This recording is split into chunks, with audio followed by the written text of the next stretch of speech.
సిద్దిపేట జిల్లా జగదేవ్పూర్ మండలంలోని తీగుల్ గ్రామానికి చెందిన రైతు ఎనకపల్లి నవీన్ 4 ఎకరాలు పత్తి పంట ఆకులన్నీ ముడత రావడంతో తన పంట నష్టం జరుగుతుందని ఆదుకోవాలని కోరుతూ మీ టీవీని సంప్రదించగా మంగళవారం నకిలీ పత్తి విత్తనాలు తమను నట్టేట ముంచుతున్నాయని, ఖాతా పూత దశలో పంట అంతా ఆకులన్నీ బెండ ఆకులోలే అవుతున్నాయని, ఎన్ని మందులు కొట్టినా ఫలితం లేదని మీ టీవీలో ప్రసారమైన కథనానికి స్పందించిన ఏరువాక కేంద్రం వ్యవసాయ శాస్త్రవేత్తలు మండల వ్యవసాయ అధికారి వసంతరావుతో కలిసి శనివారం రైతు ఎనకపల్లి నవీన్ పత్తి పంటను పరిశీలించారు.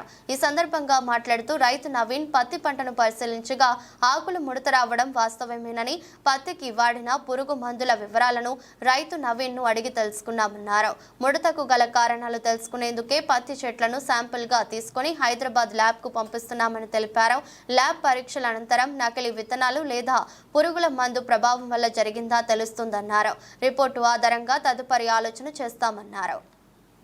ఈరోజు తీగులు గ్రామంలోని ఎనకపల్లి నవీన్ యొక్క పత్తి పంటను ఆయన ఏదైతే పూత మొగ్గ బాగా రాలేదని చెప్పినాడు, దాని ఆధారంగా మేము ఇక్కడికి వచ్చినాము.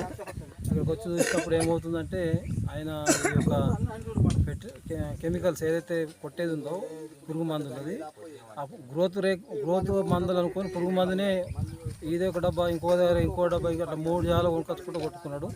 కాకపోతే అది ఇప్పటికి ఒక 60% రికవర్ అయింది అంటున్నారు. అయితే ఇప్పుడు మేము యాజ్ ఏ సైంటిస్ట్గా ఏం చేసినామంటే మొత్తం శాంపుల్ తీసుకున్నాం, ప్లాంట్ శాంపుల్ తీసుకున్నాము.